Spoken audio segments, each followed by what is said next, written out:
नमस्कार, बहुत बहुत स्वागत आप सभी का आपके प्रोग्राम कहानी गुरसिक्की में। मैं हूं सौरभ शर्मा, आपके साथ चारों मेहमान स्टूडियो में हैं। हर्षवर्धन त्रिपाठी जी, विजय त्रिवेदी जी, प्रोफेसर संगीत रागी जी और समीर चौगांवकर जी, बहुत बहुत स्वागत सर आप सभी का। आज बहुत बड़ी खबरें हमारे पास आपको बताने की और उनके पीछे की कहानियां मेहमान आपको आप बताएंगे। पहले तो जो SIR की ड्राइव चल रही है, स्पेशल इंटेंसिव रिवीजन की, चुनाव आयोग की वोटर लिस्ट को शुद्ध करने की, उसका आज आखिरी दिन है। लेकिन चुनाव आयोग SIR की डेडलाइन बढ़ा भी सकता है। चुनाव आयोग की तरफ से उत्तर प्रदेश और बंगाल के वोटर्स की लिस्ट मांगी गई है और चुनाव आयोग की आज की एक हाई लेवल रिव्यू मीटिंग हुई है जिसमें SIR की डेट को लेकर के फैसला हो सकता है। ये डेट हो सकता है 1 हफ्ता, 10 दिन, 15 दिन आगे कर दी जाए। इसकी वजह भी आपको बताता हूं। ज्यादातर राज्यों में वैसे 99% SIR का काम पूरा हो चुका है, मतलब फॉर्म बट के वापस भी आ गए हैं। 99% तक काम पूरा हो गया है। लेकिन उत्तर प्रदेश में जो मुख्य निर्वाचन अधिकारी हैं, उन्होंने SIR के लिए 14 दिनों की और मोहलत मांगी है दिल्ली में चुनाव आयोग से। इसको लेकर के आज फैसला होना है। यूपी के मुख्य चुनाव अधिकारी की तरफ से यह मांग की गई है कि हमको 15 दिन और दिए जाएं। चुनाव आयोग उत्तर प्रदेश में 25 दिसंबर तक वेरिफिकेशन के लिए वक्त दे सकता है, क्योंकि आज तारीख हो गई 11, आज अंतिम दिन थी, तो 14 दिन और आगे बढ़ सकती है। दरअसल हुआ यह है कि उत्तर प्रदेश में करीब 2,91,00,000 फॉर्म अभी जमा नहीं हुए हैं। फिर सुनिएगा, यह आंकड़ा बहुत बड़ा आंकड़ा है। 2,91,00,000 फॉर्म अभी भर के वापस नहीं आए हैं चुनाव आयोग के पास। मतलब ये फॉर्म, अब इनमें हर तरीके का मतदाता हो सकता है, वोटर हो सकता है जो पुरानी लिस्ट में था, हो सकता है वो अब ना हो, मृत हो सकता है वो शिफ्ट हो गया हो सकता है डुप्लीकेट वोटर हो सकता है कि कई लोगों ने फॉर्म ही ना भर के वापस भेजे हो किसी वजह से, उसमें घुसपैठिए भी हो सकते हैं, जो भी बात हो। लेकिन लगभग 3 करोड़ लोगों का अभी तक फॉर्म भर के वापस नहीं आया। इसीलिए उत्तर प्रदेश में इस ड्राइव के लिए 2 हफ्ते और मांगे गए हैं।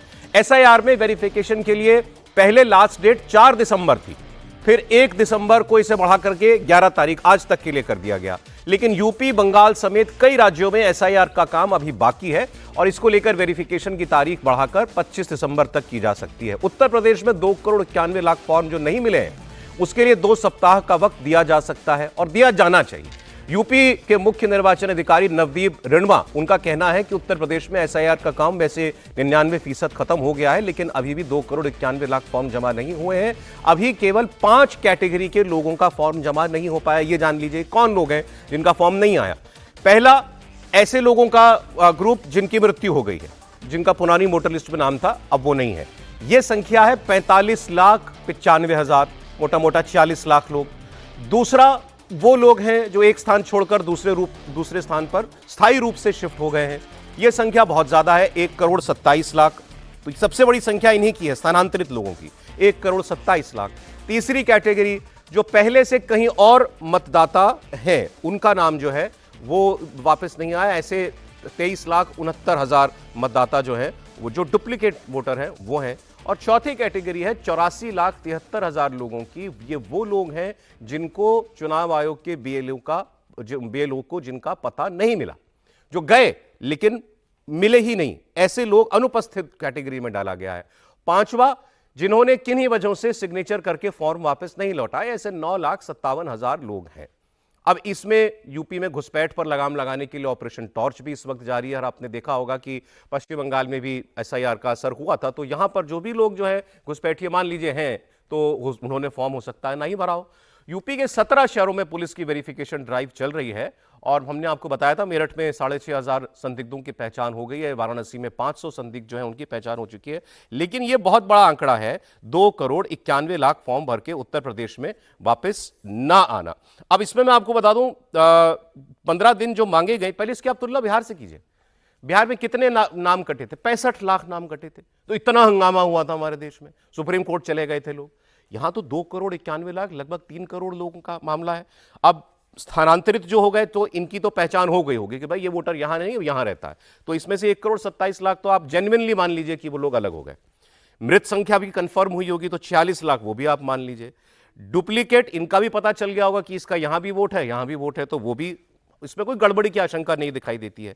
बचे 2 कैटेगरी के लोग, एक जो मिले नहीं, वो है लगभग 85 लाख, और 10-9.5 लाख मान लीजिए वो लोग जिनका फॉर्म भर के वापस अपने आप ही आया ही नहीं है। तो ये 85 और 9, 95 लाख के करीब लोग हैं। मतलब ऑलमोस्ट 1 करोड़ वोटर जो है उस तक पहुंचना बाकी है।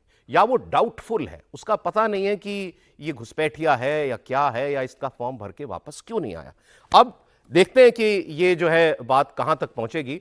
अब देखिए, इस पर समाजवादी पार्टी ने एक नया सियासी रंग इसको देना शुरू कर दिया। अखिलेश यादव आरोप लगा रहे हैं कि ये SIR नहीं NRC हो रहा है। पहले वोट काटेंगे, फिर राशन कार्ड लेंगे और आखिर में आपका आरक्षण भी ले लेंगे। घुसपैठियों और बांग्लादेशियों पर कार्रवाई की कोई घुसपैठी नहीं है। अगर घुसपैठी है तो उन्हें सरकार को इस्तीफा दे देना चाहिए। अगर घुसपैठी 11 साल के बाद ढूंढ रहे हो आप, तभी मैंने कहा ये SIR नहीं है NRC है। SIR के बहाने NRC कर रहे हैं। अभी उनको निकाल लें, बाद में हमें PDA वालों को निकाल देंगे। PDA वाले भी याद रखें, जब वोट नहीं बनेगा तो आपका राशन कार्ड गया, फिर आरक्षण छीन लेंगे। कल ही आपने देखा हुआ लोकसभा में जब वाइस चांसलर के अपॉइंटमेंट में कितना बीजेपी उछल रही थी। वाइस चांसलर कौन अपॉइंट हो रहे हैं और वो किसको अपॉइंट कर रहे हैं? तो आरक्षण छीना जा रहा है आपका, महंगाई बढ़ाई जा रही है। अब अखिलेश जी ने वही बात कर दी जो बिहार में कही जा रही थी कि ये राशन कार्ड का तुम्हारा काटेंगे, वोट काटेंगे, फिर तुम्हारा आरक्षण छीन लेंगे।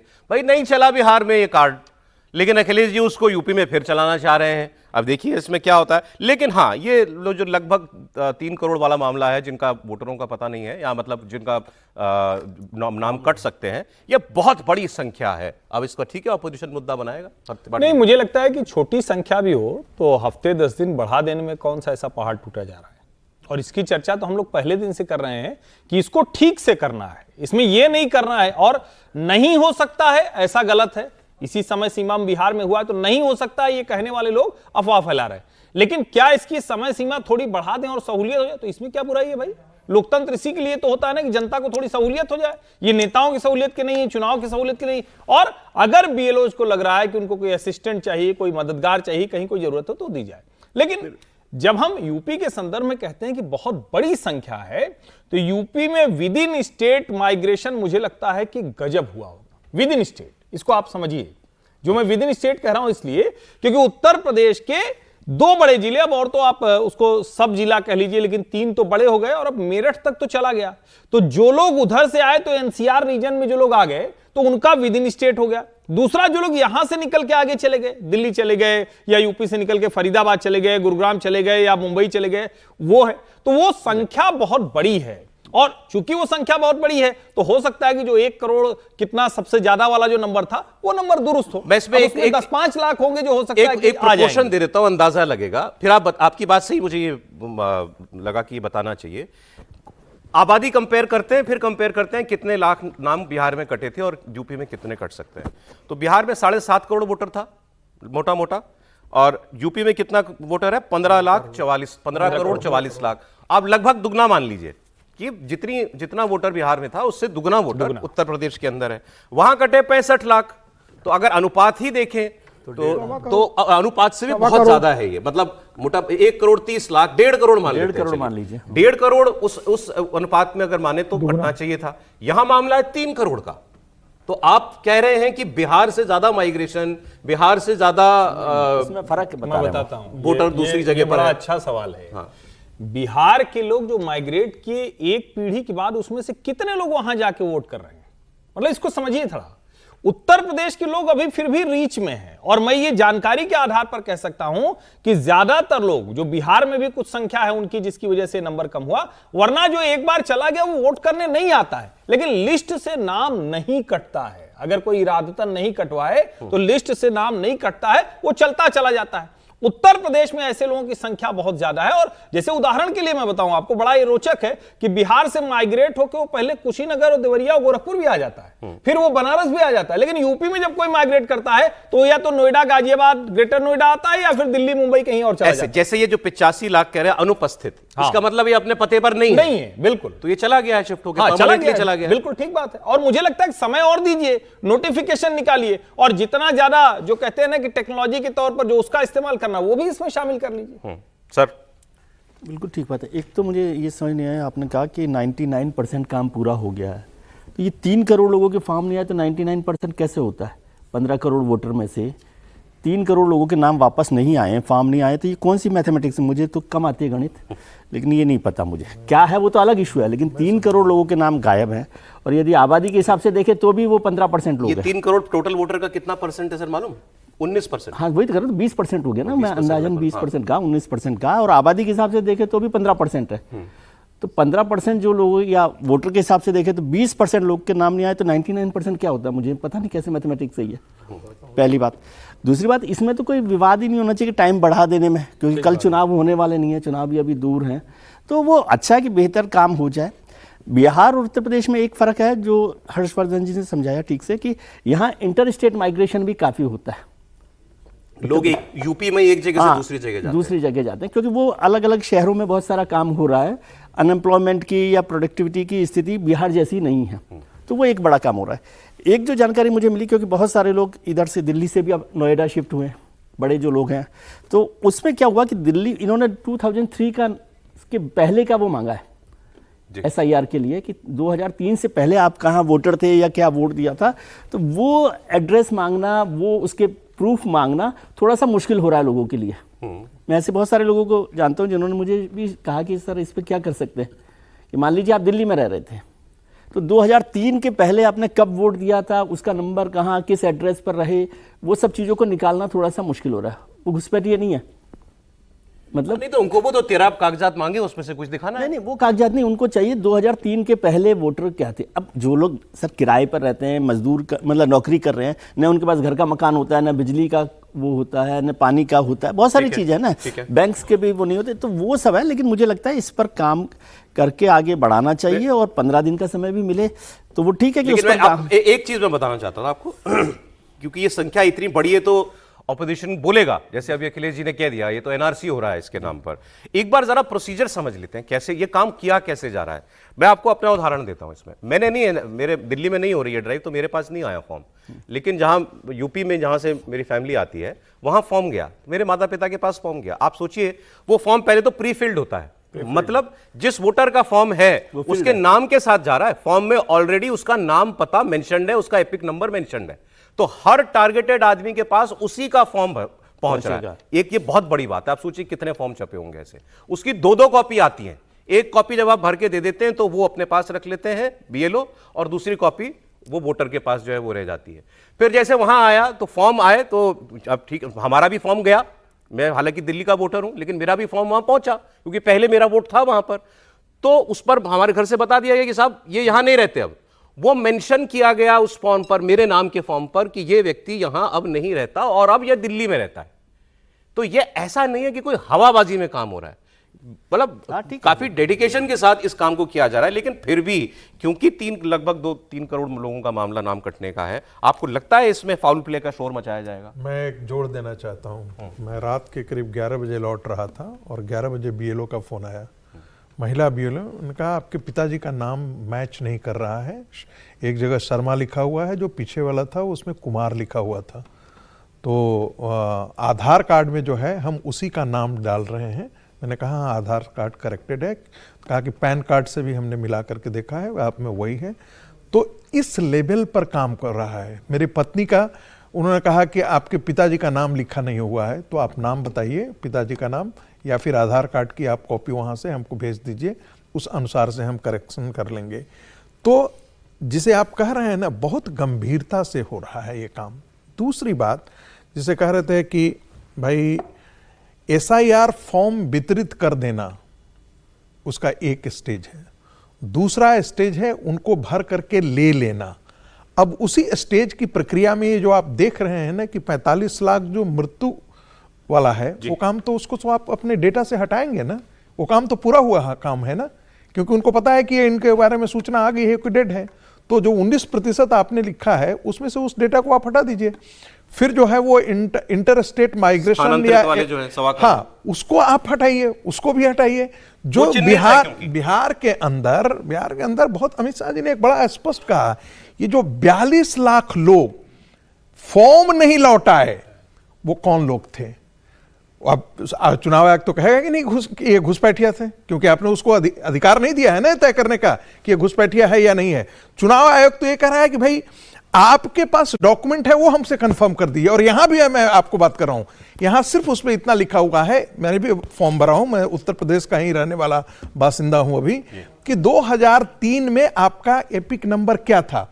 फिर जो हमारी सोसाइटी का था, सोसाइटी ने हमको डेटा दे दिया, बाकी के बगल के हमने पार्षद थे उन्होंने डेटा दे दिया। वो चुनाव उस समय का लिस्ट जो है वो सब पॉलिटिकल पार्टियों के पास होता है, वो देता रहता है। से हो रही है ना पूरी ड्राइव, बहुत ही सेफ तरीके से। और एक अंतिम बात कह दूं, यदि ये मान लेते हैं कि ये एनआरसी ही हो रहा है, फिर भी आपको क्या परेशानी है?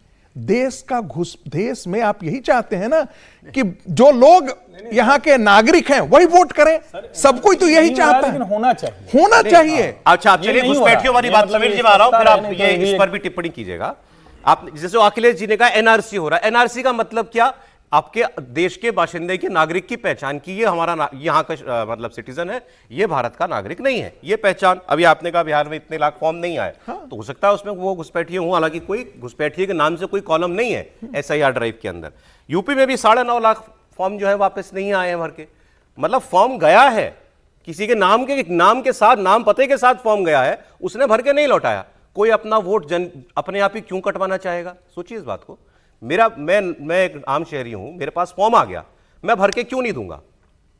नहीं, इसमें एक चांस हो सकता है ना कि आप चले गए हैं दूसरी जगह, उसका कंफर्मेशन नहीं हुआ है, तो आपको क्या जरूरत है कि आप फालतू की एक्सरसाइज करें ये वाली कि मैं फॉर्म भर के दूंगा? नहीं सर, वो तो सारी कैटेगरी अलग है, स्थानांतरित, अनुपस्थित, मान लो सब अलग कैटेगरी है, उसमें शामिल ही नहीं। ये वो फॉर्म है जो दिए गए हैं हाथ में। बहुत से लोगों के दो भी तो बन जाते हैं ना। चलिए वो भी सही, वो भी वो फिर नहीं देते, उनको कंफ्यूजन है। लेकिन ये लोग कह रहा है कि उसको भी दे जाइए। नहीं, आप एक जो रखना है सर बात आगे करता हूं बात आपसे।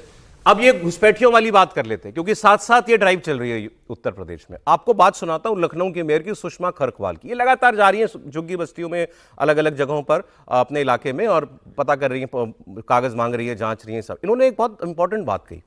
इन्होंने कहा कि मैं जहां भी झुग्गियों में जा रही हूं, वहां ज्यादातर लोग कहते हैं हम आसाम से आए, ज्यादातर लोग कह रहे हैं हम आसाम से आए, और यहां रह रहे हैं तो इनके पास कोई वैध कागज वगैरह नहीं, अवैध तरीके से झुग्गियों में रह रहे हैं। आसाम का क्या एंगल है, समझेंगे, बात सुनिए। अब इनका आधार चेक करिए, आधार इनके बने हैं, वो आधार नकली है या असली है, ये चेक करना बहुत जरूरी है, ये बहुत जरूरी है।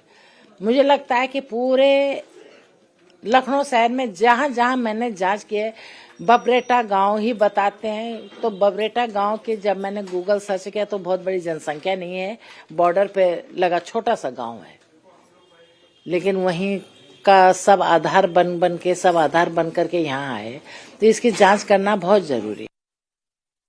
तो ये आसाम का एंगल भी समझेंगे, लेकिन पहले समीर जी वो अखिलेश जी की शंका का जवाब तो दे दीजिए। वो कह रहे हैं एनआरसी हो रहा है, ये तो तुम घुसपैठियों के नाम पे नागरिकों को परेशान कर रहे हो। देखिए, मुझे लगता है अखिलेश यादव उसी जबान पे बात कर रहे हैं जिस जबान पे ममता बनर्जी बोल रही है, जिस जबान पे राहुल गांधी और तेजस्वी यादव बोलते रहे, और विपक्ष का गठबंधन, इंडिया गठबंधन जो बोलता रहा है कि भाई इस आधार पर आपका राशन कार्ड ले लिया जाएगा, फिर आपकी नागरिकता ले ली जाएगी, फिर आपको देश के बाहर धक्के मार के भगा दिया जाएगा। तो ये जो ममता बनर्जी ने शुरुआत किया था बंगाल के अंदर कि भाई आपके नागरिकता लेने की कोशिश की जा रही है, आपको घुसपैठिया बता दिया जाएगा, जो डर का माहौल ममता बनर्जी बंगाल में बनाना चाहती है, वही डर का माहौल अखिलेश यादव उत्तर प्रदेश में बनाना चाहता है। और उसकी कोशिश राहुल गांधी और तेजस्वी ने बिहार में की थी, जो चल नहीं पाई। तो मुझे लगता है कि बिहार का परिणाम देखने के बाद, बिहार में जिस तरीके से एसआईआर हुआ है, उसके बाद कम से कम अखिलेश यादव को बिहार में इस तरह की बात का जिक्र नहीं करना था, उन्हें बचना चाहिए था उसके बाद। लेकिन वो भी उसी रास्ते पर चल रहे हैं जिस रास्ते पर उनके बड़े नेता चल रहे हैं। मुझे लगता है कि अब वक्त आ गया कि चुनाव आयोग जो एसआईआर की प्रक्रिया कर रहा है, इसके साथ गृह मंत्रालय को कंधे से कंधा मिलाकर चलना चाहिए। और जो अमित शाह जी ने कहा था कि डिटेक्ट, डिलीट और डिपोर्ट करने का है, तो चुनाव आयोग के साथ अगर गृह मंत्रालय की टीम काम करेगी तो साथ साथ वो सफाई भी होती चली जाएगी। अभी चुनाव आयोग तो सिर्फ वोटिंग का नाम देख रहा है ना इसमें कि कौन वोटर है, नहीं। अगर गृह मंत्रालय चुनाव आयोग के साथ इसी एसआईआर के अंदर पार्टिसिपेट करे तो मुझे लगता है कि लगे हाथ तो डिटेक्ट भी होंगे, चुनाव उनको वोटर लिस्ट डिलीट भी करेगा और गृह मंत्रालय ने डिपोर्ट भी कर देगा लगे। तो योगी जी जो इतने सेंटर्स बना रहा है उनकी जरूरत नहीं पड़ेगी, आप साथ साथ काम करते जाओ, एक बार में सफाई हो जाएगी। इतना हंगामा हो गया ना पिछली बार ये सीए एनआरसी के नाम पे, नहीं विपक्ष हंगामा करेगा, एसआईआर का भी हंगामा बिहार में हुआ था, सब जगह होगा। लेकिन मुझे लगता है कि ये बहुत अच्छी तरह से योगी आदित्यनाथ जिस तरीके से कर रहे हैं, वहां पे आइडेंटिफाइड कर रहे हैं, उनके लिए डिटेक्शन सेंटर बना रहे हैं, तो गृह मंत्रालय हस्तक्षेप करेगा तो एक ही बार में बाहर हो जाएंगे। असम का क्या एंगल है? ज्यादातर लोग मेयर कह रही है असम की मिलते हैं।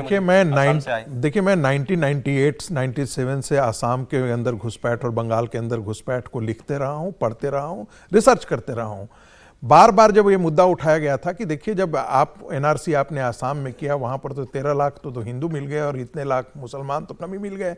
उसका कारण कोई कभी पता नहीं करने की कोशिश नहीं की। जब एनआरसी जब पहली बार जब जनरल एसके सिन्हा की रिपोर्ट में आई थी तो उसमें कहा गया था कि पूरा का पूरा lower Brahmaputra except for the lower Brahmaputra valley entire Assam looks like Bangladesh.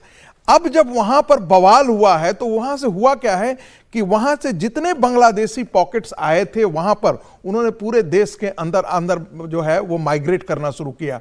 नतीजा यह है कि वो पश्चिम बंगाल में भी गए, वहां से वो किशनगंज एरिया में भी, बिहार के अंदर भी आए, पश्चिमी उत्तर प्रदेश में भी आए। यदि आप ईस्ट कोस्ट रोड यदि आप तमिलनाडु के अंदर चले जाएंगे तो आपको वहां भी बांग्लादेशी घुसपैठिए मिल जाएंगे। यदि आप महाराष्ट्र के अंदर गए हैं तो वहां भी बांग्लादेशी घुसपैठिए मिल जाएंगे। और ये उस समय भी आपको याद कीजिए जब अटल बिहारी वाजपेयी की सरकार थी और उस समय बांग्लादेशी घुसपैठियों को महाराष्ट्र से निकाले जाने लगा था तो उसमें चंद्रबाबू नायडू आकर के उसकी सुरक्षा में खड़े हो गए थे कि भाई इनको परेशान किया जाता, ट्रेन से उनको माइग्रेट भेजा जा रहा था। तो मैं कह रहा हूं कि आपके दिल्ली में 1997 में अरुण शौरी ने एक पुस्तक लिखी जिसमें उन्होंने बांग्लादेश के सोर्सेज को कहा कि 7 लाख बांग्लादेशी घुसपैठिए दिल्ली एनसीआर में थे। ये 1997 है। आज आप उनकी तादाद आप लगा सकते हैं तो आपको पता होगा कि वो कहां से कहां होंगे। ठीक है, वैसे एक बस क्योंकि हम एसआईआर के कितने वोट कट सकते हैं वो बात कर रहे हैं, तो बंगाल की आबादी है 10 करोड़ और वहां अभी जो रफ एस्टिमेट्स हैं आंकड़ा वोट कटने का 80 लाख से 1 करोड़ के बीच जा सकता है। रफली 9-10% वोट वहां भी कट सकता है। तो ये आप समझ के चले अभी, क्योंकि अभी कुछ 2 हफ्ते में फाइनल डेटा आ जाएगा। आगे बात करते हैं। एक लाइन में समझना चाहता हूँ, एक चीज जो प्रोफेसर साहब ने कहा वो बहुत हद तक सही बात है कि मतलब सब जगह पर असमी के नाम पर या बांग्लादेशी घुसपैठिए देश भर में है, लेकिन क्या कोई मेयर ऑथोरिटी है, ऑथराइज्ड है कि वो आइडेंटिफाई करे लोगों को? मैं ऐसी जानकारी के लिए पूछ रहा हूँ। आपने बात कही थी, लेकिन इसमें गलत क्या है? नहीं ये काम, अरे क्या गलत क्या? आप भी चले जाइए, आप करिए, पहचान ड्राइव चल रही है, पुलिस जा रही है, पुलिस करे ना, तो पुलिस के साथ ही, पुलिस के साथ काम है वो करे ना। देखिए अब सर ये पॉलिटिकल इशू है, नहीं सीरियस इशू है। एक बीजेपी के साथ मेयर चली भी जा रही है, बीजेपी नहीं तो काम पुलिस का है ना, पुलिस करे।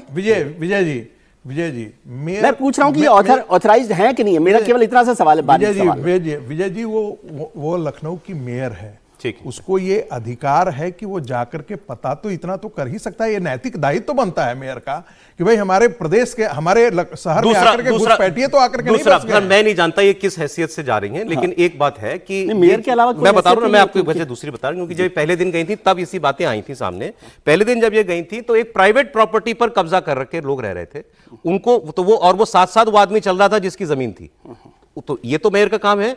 अगर कोई अवैध कब्जा हुआ है की अथॉरिटी अवैध कब्जा, अगर वो अवैध अगर सरकारी जमीन पे रह रहे हैं तो मेयर जाके कह सकती है कि नहीं, जा सकती है। सौरभ जी यदि पार्षद और मेयर यदि मेयर और पार्षद इतने सेंसिटिव होते ना तो ये नौबत ही नहीं आ रही। चलिए आगे बढ़ते हैं सर। देखिए असल चीज यही है कि बिल्कुल ये अधिकार का मसला नहीं, ये जागरूकता का मसला है और हर जनप्रतिनिधि को अपने क्षेत्र में लगातार करना चाहिए। चलिए साहब, अब कल भी बहुत सारी बातें हुई संसद में, लोकसभा में अमित शाह जी का एसआईआर पर जो है जवाब आया। राहुल गांधी का भाषण उससे पहले हो चुका था और उन्होंने पॉइंटेडली राहुल गांधी के सवालों को उठा करके उनका जवाब दिया, लेकिन राहुल जी को जवाब मिला क्या? तो जवाब है नहीं। नेता प्रतिपक्ष राहुल गांधी ने अमित शाह के स्टेटमेंट्स पर उनके एक शब्द को उन्होंने पकड़ा है। हम बोल सकते हैं क्या सर वो शब्द? अगर बोल ही दीजिए पूरा देश। बड़ी बात नहीं थी। वो बात कर रहे थे कि मैं राहुल गांधी का ट्वीट पढ़ देता हूं सर। मैं क्यों अपने ऊपर लूं। राहुल गांधी ने ट्वीट किया है, अमित शाह का संसद में साला कहना वोट चोरी को लेकर उनकी घबराहट और बेईमानी को बेनकाब करता है। अब मैं आपको बयान भी वो सुनवा दूंगा कि कैसे और क्यों ये शब्द उनके मुंह से निकला था, और उन्होंने शायद खुद ही कहा कि इसको हटा दीजिए, इसको हटा दीजिएगा, एक्सपंज कर दीजिएगा। लेकिन राहुल गांधी ने कल पार्लियामेंट रात को भी जब पार्लियामेंट बर्खास्त हुई उसके बाद उन्होंने बोला कि मेरे जवाब नहीं आए। आज खुद फिर पहुंचे तो फिर उन्होंने ये बात की। राहुल गांधी सुना दें। थे कल अमित शाह जी गलत लैंग्वेज यूज कर दी, हाथ कांप रहे थे, आपने ये तो सब देखा होगा। अमित शाह जी ने गलत लैंग्वेज यूज की, लेकिन जिस तरह से उन्होंने कहा मेंटली बहुत प्रेशर में है, दबाव में है, वो देखा कल पार्लियामेंट में, पूरे देश ने देखा। और जो मैंने बातें बोली हैं उसके बारे में उन्होंने कोई मतलब बात तो नहीं बोली, प्रूफ नहीं दिया। हमने पब्लिकली प्रेस कॉन्फ्रेंसेस में कहा है, मैंने डायरेक्टली चैलेंज किया उनको कि आ जाइए मैदान में, आ जाइए पार्लियामेंट में डिस्कस करते हैं, मेरे प्रेस कॉन्फ्रेंसेस को डिस्कस करते हैं। कोई जवाब नहीं मिला। तो रियलिटी तो आप जानते। अब साहब सुन लीजिए, अमित शाह ने कहा क्या था। वो राहुल गांधी ने जो सवाल पूछे थे तो उन्होंने वो ये कह रहे थे कि मैंने ये सब बातें कागज मंगाए कि भाई आपत्तियां आई हैं, जरा पता करें क्या प्रॉब्लम है, कि वो पहले कैसे, पहले कभी कमेटी थी क्या मुख्य चुनाव आयुक्त को चुनने के लिए, या सीसीटीवी की फुटेज क्यों डिलीट की जाती है, तो वो पुरानी व्यवस्थाएं भी निकाल के देख रहा था। वो बात कहते कहते उनके मुंह से कुछ निकला, सुनिए आप। चुनाव आयोग ने तो निर्णय कर दिया, मगर मैं भी साहब थोड़ा ज्यादा सोचता हूं। तो मैंने सोचा साला ये चुनाव आयोग कहता है कुछ नहीं हो रहा है, कुछ नहीं हो रहा है, तो ये लोग आरोप क्यों लगाए।